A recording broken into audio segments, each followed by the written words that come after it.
Bienvenidos a Vets and Clinics by Advance, el espacio de referencia del sector veterinario de pequeños animales.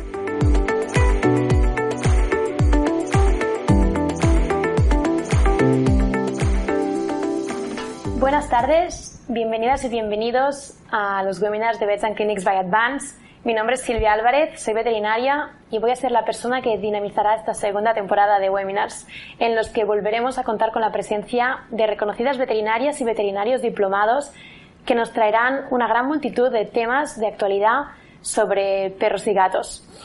Recordamos que durante toda la emisión podréis escribir vuestras consultas a través de nuestro chat y nuestro ponente dará respuesta a todas ellas en directo.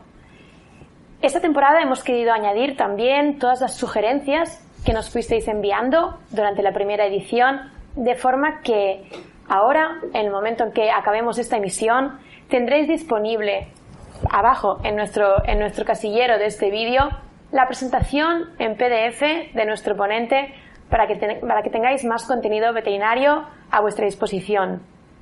Ahora sí, empezamos. Hoy nos encontramos con el profesor Lluís Ferrer, veterinario doctorado y diplomado en dermatología veterinaria, que nos hablará sobre el síndrome hepatocutáneo canino. Hola Lluís. Hola, ¿qué tal? ¿Estás? Buenos días, Silvia. Muy bien, muy bien. Encantado de estar aquí otra vez con vosotros. Perfecto. Pues empezamos. Cuéntanos. Cuando quieras empezamos a hablar del síndrome hepatocutáneo canino, que veréis que tiene muchos aspectos interesantes y muchas cosas que todavía están por conocerse. Cuando quieras empezamos. Perfecto, pues lo primero que queremos saber es qué es este síndrome. Bueno, el síndrome se puede definir como un cuadro cutáneo fundamentalmente erosivo costroso que afecta a la cara, los puntos de presión y los cojinetes plantares de los perros, y que es consecuencia de una enfermedad hepática grave, de una lesión hepática grave. Esta sería un poco la definición, pero para que yo creo que lo veáis mejor, yo os he empezado poniendo uno de mis pacientes con síndrome hepatocutáneo, y es Benny, este pincher que veis aquí en imagen, un macho de 10 años que padecía epilepsia idiopática y estaba en tratamiento permanente con fenobarbital, y que se presentó a nuestra consulta precisamente sin ningún cuadro sistémico, solo por lesiones cutáneas que ahora veréis mejor aquí en la cara, y sobre todo en las extremidades. Aquí veréis cómo tenía prácticamente todas las extremidades muy inflamadas, sobre todo la parte ventral, y esto le producía cojera. Esta es la presentación clásica del síndrome hepatocutáneo, es decir, lesiones costrosas, ulcerativo-costrosas en cara y en extremidades, que va asociado en este caso a un problema hepático que sabíamos que era el tratamiento crónico con fenobarbital. Lo que hace interesante o apasionante este síndrome es que es lo que se conoce como un marcador cutáneo de una enfermedad interna, es decir, que estos pacientes vienen con una enfermedad cutánea, pero en realidad están sufriendo una enfermedad hepática grave. No es el único caso que tenemos en medicina veterinaria de esta asociación entre un marcador cutáneo y una enfermedad interna. Por ejemplo, la dermatitis exfoliativa felina asociada a timoma, o la alopecia paraneoplásica felina asociada a carcinomas de páncreas, la dermatofibrosis nodular, estos pastores alemanes que presentan nódulos en las extremidades, fibrosos, y que en realidad lo que tienen es un carcinoma, aquí lo veis mejor en el mismo paciente cuando se eutanasió, un carcinoma renal. Son ejemplos de estas asociaciones entre un cuadro inicialmente cutáneo que sirve de marcador a un problema interno, hepático, pancreático, neoplásico o en este caso hepático. Perfecto. Entonces, ¿cuál sería la causa de este síndrome? La causa del síndrome hepatocutáneo es una alteración metabólica grave de origen hepático que genera o que de alguna forma perturba el metabolismo de las células epiteliales de los queratinocitos. No lo entendemos en su totalidad, pero si yo tuviese que hacer un esquema de cómo funciona la patogenia del síndrome hepatocutáneo, yo sería estos tres niveles, es decir, inicialmente lo que hay es una enfermedad hepática relativamente grave, tiene que haber daño hepatocelular importante, daño de tipo degeneración vacular, hepatitis activa crónica, que haga que la funcionalidad hepática esté alterada. Y esto conduce de forma sistémica o se repercute sistémicamente en deficiencias de aminoácidos esenciales, de algunos oligoelementos, se supone que el zinc es de los más importantes, de ácidos grasos esenciales y una alteración en el metabolismo glucídico.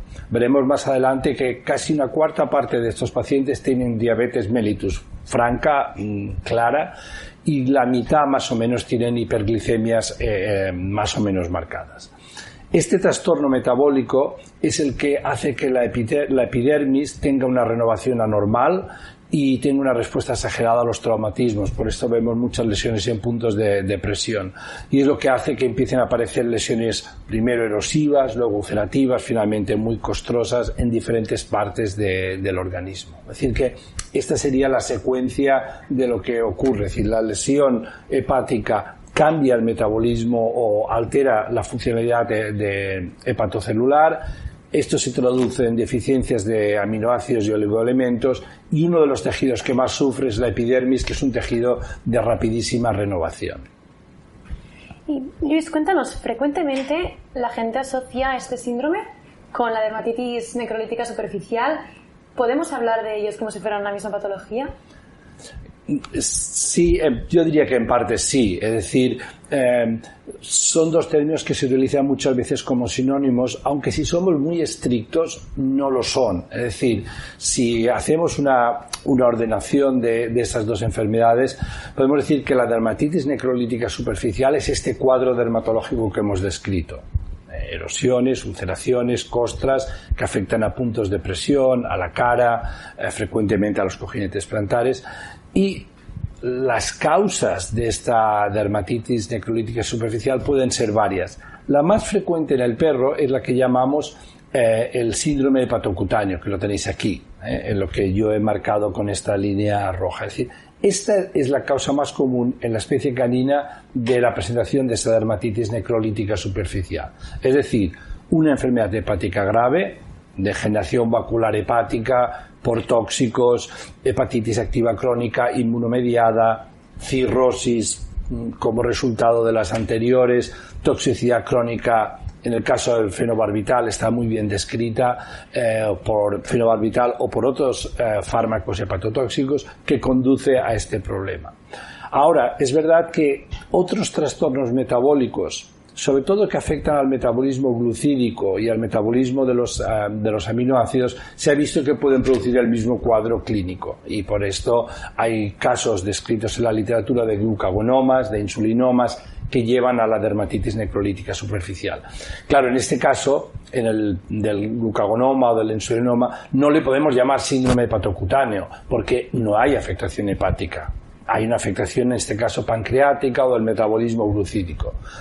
Finalmente, y para complicar más este dibujo, este cuadro, hace un par de años se describió por primera vez un grupo de perros de raza Shih Tzu en Estados Unidos, sobre todo en la costa este, que desarrollaban sin una afectación hepática ni pancreática clara el mismo cuadro clínico.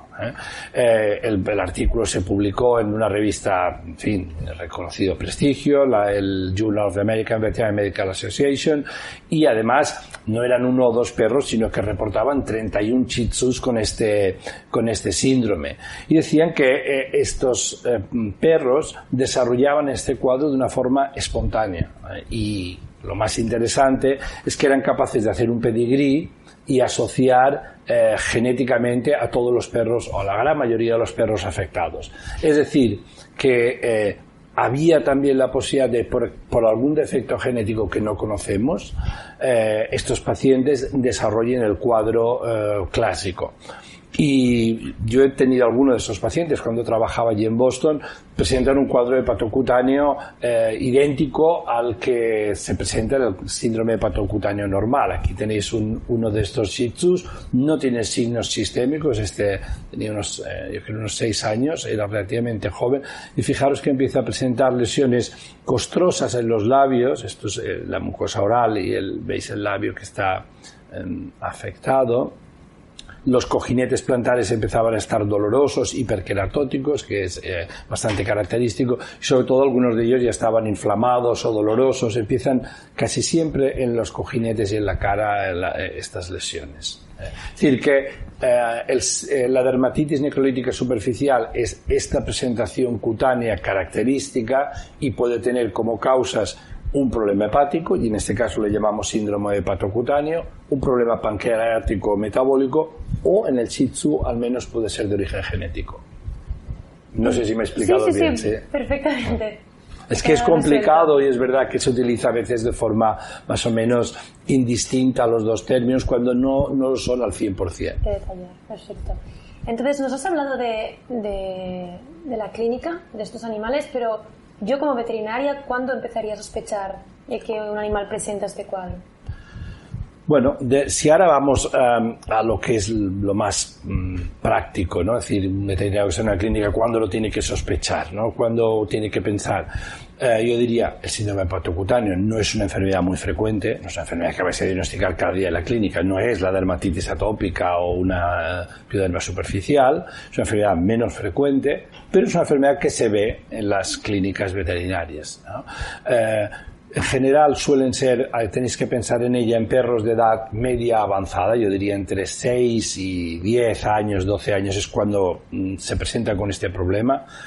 Hay algunos libros que dicen que es más frecuente en perros de tamaño pequeño. La verdad es que yo creo que no hay esta asociación y luego comentaré que hemos hecho un estudio con 26 casos relativamente bien documentados y hay de todo tipo de pesos. En la historia generalmente no hay nada relevante. Como única cosa que tiene que aumentar la sospecha de esta enfermedad es que hay un tratamiento crónico con algún fármaco de potencial hepatotoxicidad. El más conocido es el fenobarbital, que se reportó en 2004 como una causa clara de síndrome hepatocutáneo. Y son perros que van a venir a la consulta del veterinario solo por el cuadro cutáneo, es decir, no tienen cuadro digestivo, de vómitos, un cuadro que haga pensar en algún problema hepático. Lo primero que manifiestan son lesiones cutáneas. Y esas lesiones son eritemas, erosiones y costras en la cara, en los puntos de presión de los miembros, sobre todo en codos y tarsos, a veces en esternón y en cuello ventral y abdomen, y sobre todo en los cojinetes plantares. Es decir, que la característica prácticamente constante en todos estos pacientes es una lesión inflamatoria hiperqueratótica, erosiva o costrosa, a veces con úlceras profundas en cojinetes plantares. Son perros que no se rascan muy poco.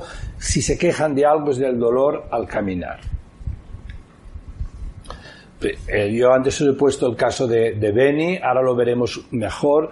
Benny viene básicamente por el problema costroso en la cara que le han visto los propietarios y sobre todo por el dolor en las extremidades. Hemos visto lo inflamadas que están los cojinetes plantares.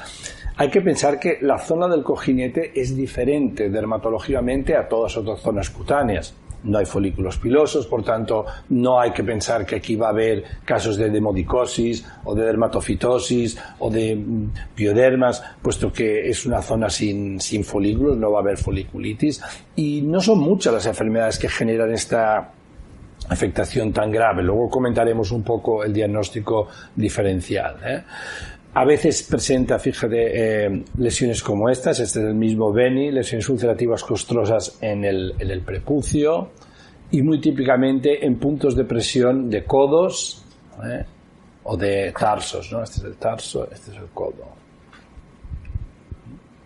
Este es otro caso. Fijaros que el cuadro, por esto se llama un síndrome, ¿no? Porque es un grupo de signos clínicos que aparecen muy asociados. Fíjate en este Beagle que se presenta con el mismo problema, una lesión en dorso nasal y ahora verán las extremidades muy afectadas, ¿no? Esta combinación de cuadros ulcerativos, tiene algo de color azul porque es de donde iba a tomar yo la biopsia. Pero fíjate en el aspecto característico de unos cojinetes plantares con el síndrome hepatocutáneo. Es decir, hay fisuras, hay hiperkeratosis, hay erosiones. Aquí veis, creo que se ven bien, áreas fisuradas, áreas ulcerativo-costrosas, áreas de hiperkeratosis. muy característico. Este es otro paciente, un Golden Retriever, y vuelve a presentar las mismas lesiones faciales que veis aquí en estas dos imágenes. Y en otras zonas, este es el mismo Golden Retriever en la parte inferior del labio. Fijaros que las lesiones son erosivas. Esto va con el tiempo a evolucionar a lesiones probablemente ulcerativas y después lesiones costrosas. Este es el mismo Golden Retriever. Los cojinetes casi siempre están afectados. Aquí veis, además que es muy simétrica la afectación, prácticamente las 4 manos se afectan igual.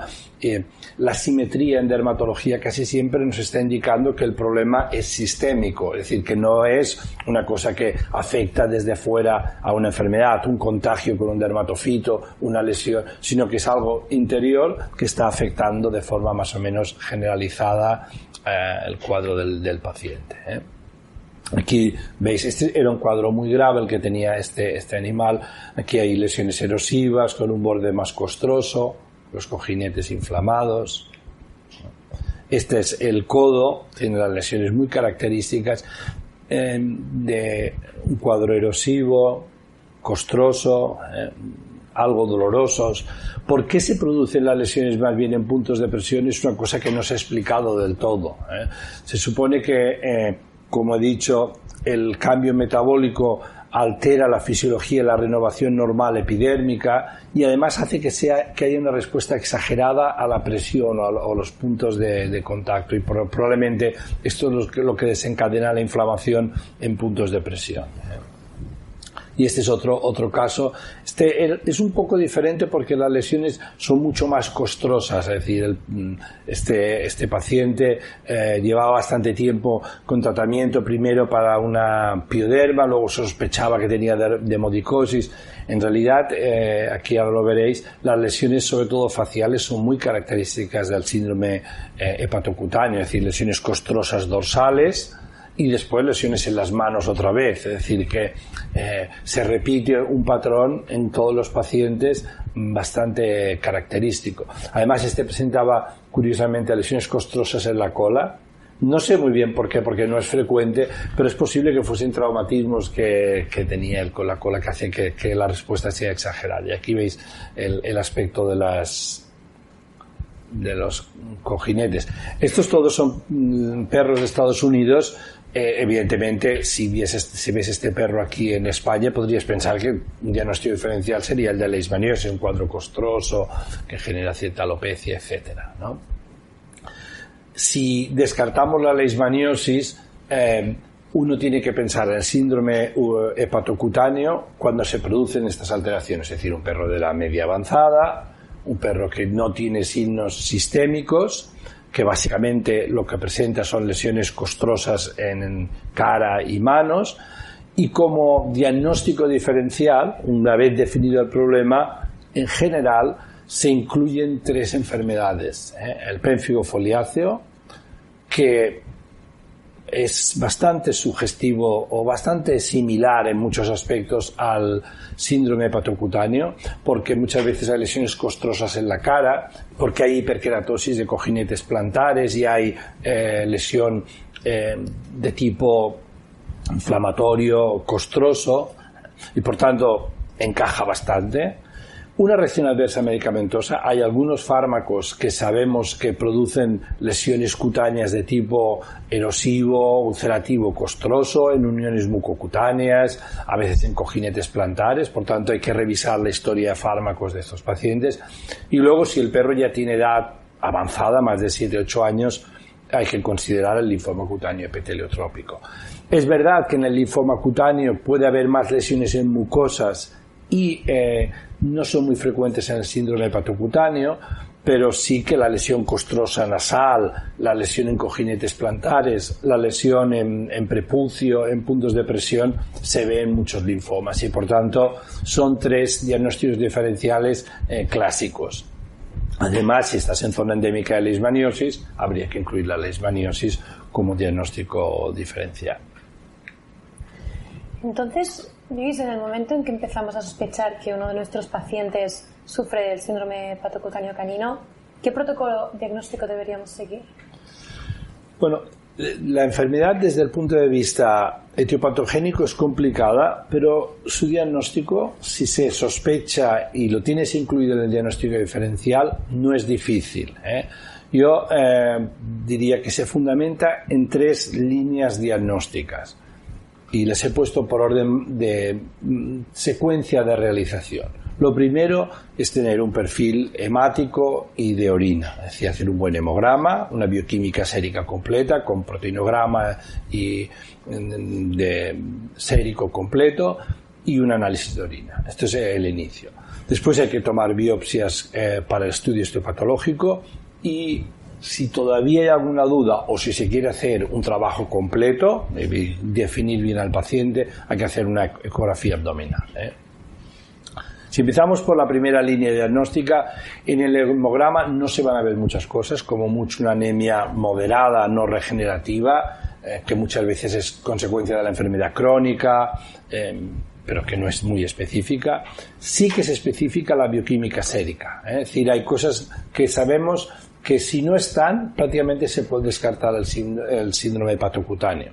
Por ejemplo, la elevación de enzimas hepáticos y muy concretamente de la fosfatasa alcalina. Es decir, en las series publicadas, sobre todo si se agregan todos los casos que se han publicado por diferentes autores, se ve que es casi constante un incremento marcado de la fosfatasa alcalina. Yo he hecho algunos cálculos y en general la media de valor de la fosfatasa alcalina es en torno a 1000, es decir, que es una elevación realmente alta. Si se incluyen ácidos biliares, los otros enzimas hepáticos a veces están aumentados, por ejemplo la ST, la LT suelen estarlo, pero no están constantes en un 70-80% de los casos. Si se incluyen ácidos biliares, casi siempre están elevados y suele haber hipoalbuminemia. No es una hipoalbuminemia muy marcada, que genere de 24 casos en casi 28% hay diabetes mellitus declarada, es decir, son perros diabéticos, los que se ha generado una diabetes por motivo que no conocemos bien, se supone que por la disfunción que ha pasado. Dentro del perfil bioquímico, si se han detectado estas alteraciones, normalmente lo que hacemos es dar un paso más que es más confirmador de que el problema es un síndrome hepatocutáneo, y es valorar las concentraciones de los diferentes aminoácidos, porque sabemos que en realidad lo que altera la función de la epidermis es la limitación de algunos aminoácidos esenciales. Esto se publicó por primera vez en 2002 por Catherine Otterbridge en este artículo que tenéis aquí, y Catherine lo que demostraba es que en estos pacientes no solo hay un trastorno de glucosa elevada, de valores de enzimas hepáticos elevados, y también hipoalbuminemia, sino lo que ocurre es que algunos aminoácidos concretos, aquí tenéis los que están más disminuidos, en el suero de estos pacientes están muy bajos. Aquí os marcan, yo también he hecho un círculo en los que son más típicos, encontraréis valores muy bajos de alanina, de arginina, de glutamina, de glicina, de prolina.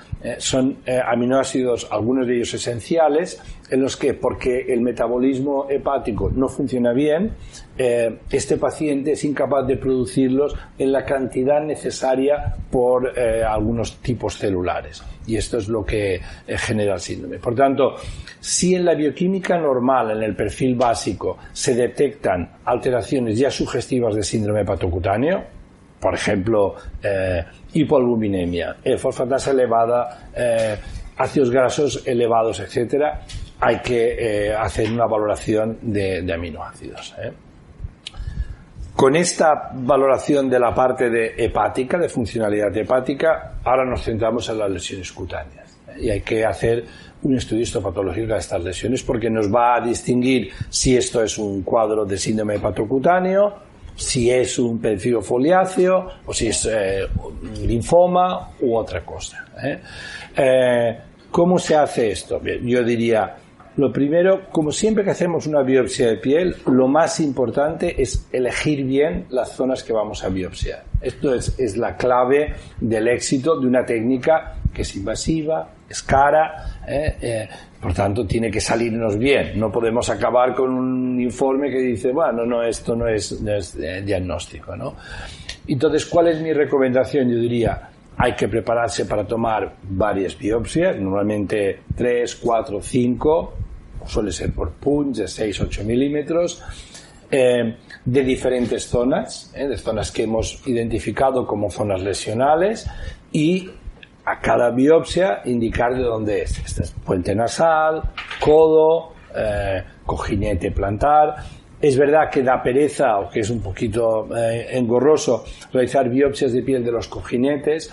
Yo lo que suelo hacer para no perjudicar más al paciente y que tenga más dolores, no ir justamente a la zona ventral central del cojinete, sino que ir un poco lateral y que no les duela tanto, pero una zona inflamada del cojinete. Elegir estas zonas, no coger zonas ulceradas. Ahora veréis en las imágenes siguientes que las lesiones más características son epidérmicas. Por tanto, si coges una zona que está ulcerada y que carece de epidermis, no se van a ver estas lesiones. Zonas de costra no hay ningún problema, pero no zonas ulceradas. Vamos a la periferia. Recordar que cuando hacemos biopsias de piel, no hacemos una limpieza quirúrgica de la zona. Vamos a coger con todo lo que hay, costras, material seco, exudados. Es decir, no hacemos una preparación quirúrgica como cuando vamos a hacer una intervención convencional. Por lo tanto, cogemos una zona costrosa o varias zonas, las identificamos bien y las enviamos al laboratorio. Si hay infección bacteriana, que se da en muchos casos, es decir, si haciendo una citología previa de las zonas lesionales vemos que hay neutrófilos, que hay cocos intra y extracelulares, etcétera, una opción es dar un antibiótico 2-3 semanas, que se resuelva la infección bacteriana y luego hacemos la biopsia. La suerte y lo bonito de esta enfermedad es que las lesiones histopatológicas son muy características. Es decir, son lesiones, aquí yo os he puesto 2 aumentos, aquí veis a menos aumentos y aquí a mayores aumentos, biopsias de casos de síndrome hepatocutáneo. Y fijaros que aquí tenéis, esto es epidermis, todo esto, y a partir de aquí hacia abajo es dermis. La dermis está prácticamente normal, es un problema solo en la epidermis, que es el tejido de más exigencia metabólica que tenemos en la piel.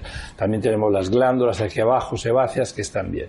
Y ahora fijaros que en la epidermis, porque esta enfermedad los patólogos la definen como la que presenta la bandera francesa, porque la epidermis presenta 3 colores, el rojo, el blanco y el azul, ¿no? Y estos 3 colores son estas 3 zonas que veis aquí, el rojo, el blanco en medio y abajo el azul. ¿Por qué hay esos 3 colores? Pues básicamente estos 3 colores, que aquí los veis igual o en este de aquí, corresponden a 3 zonas diferentes de la epidermis. La parte superficial, lo que constituye el rojo de la bandera, es paraqueratosis, es decir, en vez de formarse un estrato córneo normal, se forma un estrato córneo anormal, muy grande, y que contiene todavía núcleos retenidos de los queratinocitos, lo cual no es normal. Es decir, se forma un estrato córneo paraqueratótico aumentado o hiperqueratótico. La parte central, que aquí está muy finita, que en la anterior diapositiva lo veíamos mejor, es una zona clara a veces, que es el blanco de la bandera francesa, es una degeneración vacuolar de los queratinocitos, es decir, probablemente por el trastorno metabólico que sufren, estas células presentan una degeneración y aparecen como vacuolizadas o como más claras. Y la parte azul o la parte inferior corresponde a una hiperplasia de la epidermis, es una epidermis hiperplásica, es decir, es una epidermis que combina 3 cosas: hiperplasia, degeneración vacuolar y paraqueratosis. Y esto es único de esta entidad. Esto hace que se pueda diagnosticar histológicamente. Es verdad que hay unas variantes, y ahora esto es una charla más para clínicos que para histopatólogos. Si hubiese histopatólogos interesados, diría que es verdad que hay diferentes formas histológicas de esta entidad. Una que da muchos problemas es la que os he seleccionado aquí, en la que en la epidermis aparte de verse degeneración vacular y las tres zonas más azules abajo, más blancas en medio y rojas arriba de la hiperplasia, degeneración vacular y parakeratosis, se ve mucha apoptosis de queratinocitos, y aquí lo veis, en esta se ve bastante bien, queratinocitos apoptóticos. Pensamos que esta forma es la que está asociada a los perros diabéticos, es decir, al subgrupo de perros diabéticos presentan una forma diferente de histopatológica del síndrome hepatocutáneo. Finalmente, o sea, vamos a caracterizarla por la bioquímica sérica, por los valores de aminoácidos, por la elevación en enzimas hepáticos. Vamos a tener un diagnóstico muy exacto a partir de la histopatología cutánea y luego, si se quiere, se puede hacer un diagnóstico por imagen abdominal. En la gran mayoría de casos, más del 95%, la ecografía hepática muestra este aspecto como, si te fijas en esta imagen, como de queso gruyère, que hace como una especie de cavidades de zonas delimitadas por un borde más ecogénico y que tienen diferentes tamaños, y que se supone que esto corresponde a la degeneración vacular del hígado. Hay zonas de degeneración vacular delimitadas por zonas de más condensación o en ocasiones inflamación hepática, ¿no? Aquí en la siguiente diapositiva tenéis un vídeo de Tufts, de la Universidad de Tufts, hecho por la doctora Dominique Pennick, de uno de mis pacientes, de Annie, y se ve bien este aspecto de como burbujas que tiene el parénquima hepático. Es una presentación bastante característica. Es un hígado, si se hace una radiografía, de tamaño prácticamente normal, no son hígados mucho más pequeños, un poquito de bordes un poco más redondeados, y no suele haber líquido ascítico. Es decir, cuando se hace el examen ecográfico, por ejemplo en cirrosis, es más característico el observar líquido ascítico. Aquí no se ve líquido ascítico, lo que sí se ve es estas características, formas de queso gruyère, panal de abeja, le han dado diferentes nombres en diferentes artículos al parénquima hepático. Nos has adelantado un poquito ya, Luis, cómo podríamos confirmar el diagnóstico, pero ¿en qué momento podemos determinar que realmente el paciente sufre de este síndrome? Claro, es una pregunta muy interesante porque es un síndrome relativamente poco conocido y no hay unos criterios diagnósticos totalmente establecidos. Yo diría que si por una parte primero tenéis unas lesiones cutáneas, macro y microscópicas típicas, es decir, la presentación macroscópica es característica y el patólogo identifica los cambios epidérmicos estándar y identifica es lesión hepática, simplemente por bioquímica sérica, por ejemplo, yo creo que se puede establecer el diagnóstico. Es verdad que si añadís la ecografía abdominal está más completo, más fundamentado el diagnóstico, pero muchas veces solo con una buena bioquímica sérica, por ejemplo, que comprenda unos valores de aminoácidos, se puede hacer. Hay un estudio también que ha intentado ver si en orina se podían ver los cambios de aminoácidos, ya se podían ver en orina, pero no ha sido del todo concluyente. Por tanto, yo creo que me centraría en estas dos características, es decir, lesiones macro y microscópicas cutáneas, indicio claro de lesión hepática. A partir de aquí se puede hacer ecografía abdominal y hay muchos centros en que quieren caracterizar la lesión hepática mejor, con una biopsia hepática se puede hacer y acabas de tener el caso totalmente redondo, ya totalmente definido. Una vez confirmado este síndrome, ¿cuál nos recomiendas que sea el tratamiento más efectivo? Bueno, el tratamiento es complicado y es un síndrome que luego veremos el pronóstico, tiene un pronóstico reservado, es decir, estamos hablando de una enfermedad que tiene un espectro de lesión hepática muy grande, hay perros que tienen una lesión muy grave, muy irreversible, y otros que tienen una lesión más leve. Es decir, que hay diferentes, es un espectro de cuadros y de gravedades, ¿no? Yo diría de una forma más o menos ordenada. Primero, si en la historia o por algún motivo hemos identificado un problema subyacente, por ejemplo, tratamiento con un fármaco hepatotóxico, fenobarbital, es el más clásico, pero puede ser otros. Hay que corregir esto, hay que cambiar lo que está produciendo el daño hepático. Esto, sin duda. Hepatopatías, por ejemplo, por cobre, por fármacos, etcétera, hay que corregirlo. A partir de aquí hay que dar un tratamiento que básicamente es proporcional a la piel y a la epidermis, alimento de gran valor nutricional para que pueda funcionar normalmente. Lo que hacemos es, como base, una alimentación de alto valor nutricional con proteínas en gran cantidad y de gran valor nutricional, de calidad. Estamos aquí en Affinity, hace un momento hablábamos de posibilidades, pues la mayor parte, la gama Advanced contiene toda proteína de alta calidad. Se puede elegir, por ejemplo, de crecimiento, de cachorros que tienen alta cantidad de proteína. Y si en el análisis que hemos hecho el perro es diabético, hay que darle una alimentación de perro diabético, Advanced Diabetes, una formulación específica para diabetes. Aparte de esto, se administran protectores hepáticos, que la mayoría contienen antioxidantes, vitamina E, y el tratamiento más efectivo y de ataque es semanalmente dar al menos en los primeros meses, soluciones de aminoácidos, que hay varias comerciales, de forma endovenosa. Es decir, el paciente viene una vez a la clínica y aparte que se ha mejorado la alimentación, está con un hepatoprotector, con vitamina E, con un alimento preparado de alta gama, se le administra semanalmente una inyección de aminoácidos de forma que la epidermis va normalizando la función.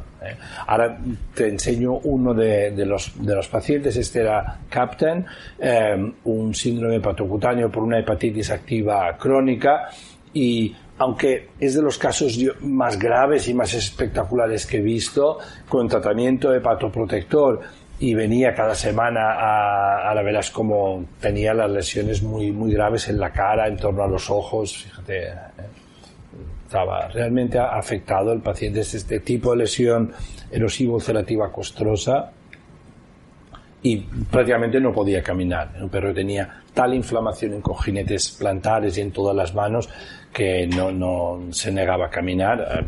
Cuando empezó a mejorar ya llevaba casi siempre botas para caminar, y fíjate, con el tratamiento que recibía cada semana, venía a TAFS, le dábamos la solución endovenosa de aminoácidos, mira cómo la cara va mejorando rapidísimamente. Luego, el mantenimiento de estos pacientes en casa pasa por intentar solo con alimentación de alta gama, es decir, con complementos, con hepatoprotectores, intentar mantenerlo en un estado aceptable, y si empeoran vuelven al régimen semanal de recibir soluciones de aminoácidos.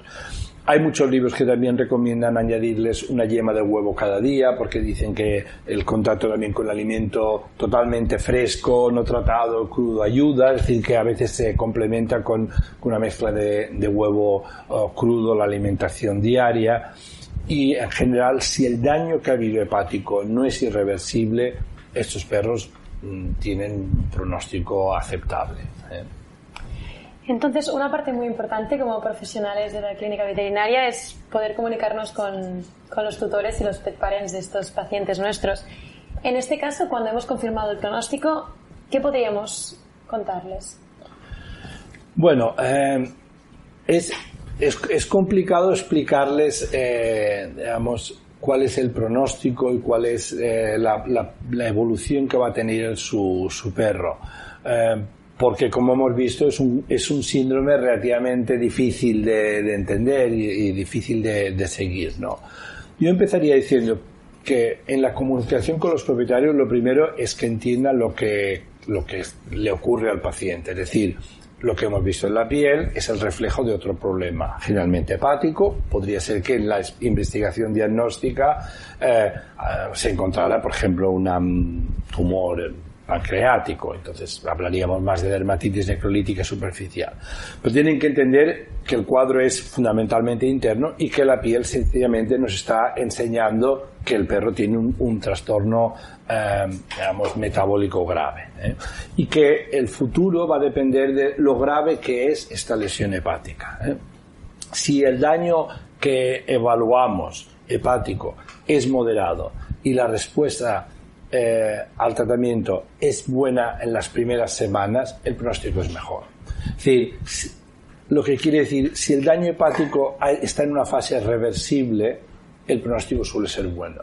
¿Cómo lo vemos esto? Generalmente, porque ni siquiera con biopsias hepáticas es fácil de identificar. Como se suele ver, es que tú empiezas el tratamiento y si los valores que habías utilizado al principio, por ejemplo, de enzimas hepáticos, de aminoácidos, se normalizan relativamente rápido, te entiendes o identificas que la lesión hepática está mejorando. Si por el contrario, a pesar de todo el esfuerzo, mejorar un poquito las lesiones cutáneas, pero sigue teniendo un valor alto de enzimas hepáticos, etcétera, quiere decir que el daño es probablemente irreversible. Y en este caso el pronóstico es desfavorable. No hay muchas series publicadas ni buenos estudios de pronóstico, de seguimiento. Yo os he traído aquí el peor que hay, es decir, para decir cuál es el peor de los casos. Este es lo que se llama la curva de Kaplan-Meier de sobrevivencia de los Shih Tzus que tienen síndrome hepatocutáneo o dermatitis necrolítica superficial genética, es decir, los que la desarrollan sin un cuadro identificable subyacente. Fíjate que aquí tienes la proporción de perros y aquí tienes el tiempo en meses, ¿no? A los 10 meses del diagnóstico, a partir del momento del diagnóstico, solo el 15% de los perros estaba vivo. Es decir, que este es un extremo de pronóstico desfavorable en estos pacientes porque la enfermedad metabólica seguía su curso prácticamente sin respuesta de intervención. Ahora, hay muchos otros casos en que si el daño hepático no ha sido muy grande, los perros viven con tratamiento de soporte suficiente, 1 año, año y medio, 2 años, y he tenido pacientes con 3 años de supervivencia. Este es otro ejemplo también publicado en Canadá, se publicó hace unos años, de un caso, lo mismo, este es otro nombre de la enfermedad, eritema necrolítico migratorio, es un nombre que más se utiliza en humana, en veterinaria no lo utilizamos, que ellos reportaban en Canadá más de 24 meses con aminoácidos y también añadían lípidos en la infusión, es decir, intralipid de Baxter era uno de los tratamientos de soporte, aparte de una buena alimentación. Y reportaban que el perro había vivido más de 24 meses. Es decir, que depende un poco de cada paciente. Es un pronóstico reservado dependiente de cada paciente. Para volver al caso inicial y cerrar la charla, que ahora ya acabamos, yo os he empezado enseñando el caso de Benny, ¿no? Benny tenía un síndrome hepatocutáneo por toxicidad con fenobarbital. ¿Qué hicimos? Se cambió el fenobarbital por levetiracetam, se administraron protectores hepáticos con yemas de huevo, soluciones de aminoácidos, primero endovenosos, luego en polvo en la dieta, y aquí Benny, yo ya luego le perdí la pista, iba a su veterinario, pero sé que estuvo bien al menos 1 año o 2 años con el tratamiento, porque la lesión hepática probablemente no era ni grave ni irreversible. Es decir, que el pronóstico es reservado y hay que hacerlo paciente a paciente. Muchas gracias. Te voy a hacer alguna preguntita que nos ha ido llegando y nos parece muy interesante. Has comentado un poquito, bastante por encima, el tema de la alimentación de estos pacientes que sufren este síndrome. Entonces, en este caso, que el metabolismo aminoácido glucídico está afectado, ¿hay algunas pautas nutricionales que tú recomendarías seguir? Y aquí también quiero incluir una pregunta que nos ha llegado. ¿Podríamos añadir en la dieta hígado? Hay las dos cosas por separado. Es decir, sí, el componente nutricional es muy importante, porque es verdad que si reciben en la alimentación gran cantidad de aminoácidos de alto valor nutritivo, que son los que necesita el perro, vamos a poder, bajar la frecuencia de inyecciones endovenosas que es lo más costoso, lo más difícil, etcétera. Por tanto, yo siempre les recomiendo como base un alimento de alta calidad, a veces incluso un alimento de cachorro, de crecimiento, que tiene más proteína de calidad de alta gama. Y luego encima de esto vamos añadiendo capas. En este caso que habéis visto anterior le daban todo endovenoso, aminoácidos, soluciones lipídicas, etcétera. Pero la idea es que en el futuro se pueda sostener un tratamiento que no sea endovenoso. Por ejemplo, hay muchas veces que los aminoácidos, después de darlos endovenosos, se empiezan a dar en polvo. Hay soluciones de estas que tienen aminoácidos en seco, y hay gente que no se ha hecho un estudio, digamos, controlado, serio, que lo permita, que dicen que también ayuda mucho que parte de los alimentos sean crudos y que no hayan sido procesados. Por esto hay personas que añaden a la dieta huevo o hígado crudo mezclado con huevo, y se supone que esto facilita un poco el aporte de aminoácidos. Por tanto, es una opción. No te puedo decir que se ha demostrado en un estudio que es efectivo, pero yo creo que es una cosa que se puede probar. Yo al menos huevo, el hígado me da más respeto y me da más cosas, pero huevo sí que les suelo recomendar que añadan un huevo o una yema de huevo cada día a la dieta cruda. Perfecto. Nos preguntan también si, tal y como hemos visto, hay casos de perros que acaban desarrollando diabetes mellitus, pero en general sería recomendable aplicar dosis de insulina o no se recomienda. No, se recomienda tratar a los diabéticos inicialmente con insulina y normalizarles la dieta y la función hepática. Estos son un 25-28%. Los que no son diabéticos, los que tienen solo hiperglucemia, sencillamente se tratan como hemos dicho, y vemos si en parte del proceso hay una normalización de la glucemia, pero no se les da insulina a los que no se confirma que tienen diabetes. Perfecto. Nos llega también una consulta sobre el tema de los tratamientos tópicos como baños, lociones. En este caso, ¿sería recomendable hacer este tipo de terapias? A ver, la única terapia que más o menos se recomienda en todos los casos es si hay infecciones en alguna de las zonas, haciendo citología, se investiga si hay infección bacteriana, limpiar las zonas con una solución de clorhexidina al 3% para evitar que se retrase la epitelización, porque lo que queremos es que se normalice esta piel, ¿no? Si hay algunas zonas que están ulceradas y que es más difícil lavar, etcétera, otra alternativa que se puede poner en las úlceras hasta que se acaben de cerrar es la crema de sulfadiacina argéntica, la Silvederma o genéricos, ¿no? Yo no pondría muchas más cosas ni muchas soluciones con antibióticos porque retrasan la epitelización. Se ha visto que tiene un efecto citotóxico y tóxico sobre las células epiteliales, y ya son células que tienen un metabolismo anormal, es decir, que lo mínimo que se pueda poner es lo que hay que poner, lavar las zonas con una solución de clorhexidina, y si hay algunas zonas con ulceraciones más permanentes y no se quiere poner o lavar, aplicar un poco de Silvederma y ver si se normaliza la piel. Perfecto. Volviendo un poquito a uno de los orígenes de este síndrome, nos preguntan, un paciente epiléptico que es tratado con fenobarbital y que padece también este síndrome, ¿qué podemos hacer? Bueno, aquí lo pone en la diapositiva lo que hicimos nosotros, ¿no? Se cambió inmediatamente el fenobarbital a una alternativa que es el levetiracetam, que funciona más o menos igual en muchos casos, es más caro, tiene algunas diferencias, pero cambiarlo. Entonces hay varias alternativas al fenobarbital. Este era un caso de este perro que, como fue bien con el fenobarbital y no veían ningún efecto adverso, bueno, pues no se plantearon que podía a la larga tener problemas, pero hay alternativas. Perfecto, pues hasta aquí el webinar de hoy. Muchas gracias por tu tiempo, Luis. Ha sido un placer poder empezar esta temporada contigo. Muy bien. Y a todos y a todas vosotros, recordad que podréis descargar gratuitamente, una vez finalicemos esta emisión, la presentación que nos ha traído hoy el profesor Lluís Ferrer, y tenéis muchísimo más contenido veterinario de actualidad en todas nuestras plataformas oficiales. Y si os suscribís a nuestro canal de YouTube, estaréis siempre al día de los webinars que seguiremos haciendo. Así que nos vemos el próximo miércoles 16 para la siguiente entrega. Muchas gracias. Gracias.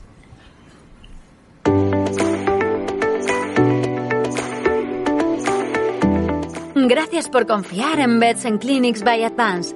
Suscríbete a nuestro canal y no olvides seguirnos en nuestras plataformas oficiales para estar al día de la actualidad veterinaria. Te esperamos en el próximo episodio.